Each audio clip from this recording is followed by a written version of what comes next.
Okay, class. So, open up your Ascension English copies. You will write down date. You will mention the day. You will draw the margin line. Then you will write down the name of the unit, which is unit number 2, Togg's egg. Then you will write down answer the following questions. So, here are the 5 question answers which you will do in your Ascension English copies. Okay, question number 1. Who was Togg? And the answer is Togg was a caveman. ठीक है, ये उन्होंने lesson की first line में ही mention किया है कि Togg was a caveman. Okay, question number 2. Where did Togg live? Obviously, he was a caveman, तो वो कहाँ रहता होगा? केव में रहता होगा. तो आंसर है Togg lived in his cave. Okay, question number 3. What did he find in his cave? अच्छा जी, एक दिन उसको क्या मिला था अपने केव में? Answer. He found a huge egg in his cave.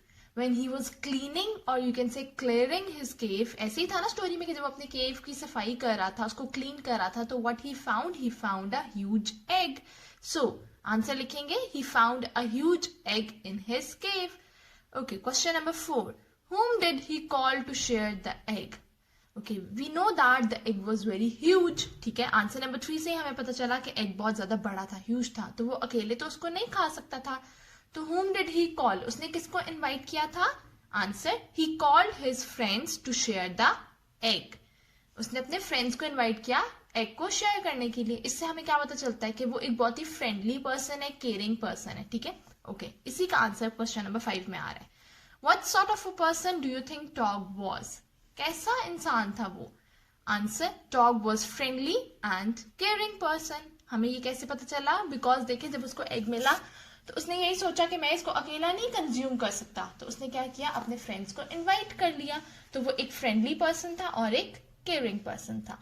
Okay, these are the 5 question answers. You will do them in your essential English copies and then you will send me pictures of your homework. That's all for today. Allah Hafiz.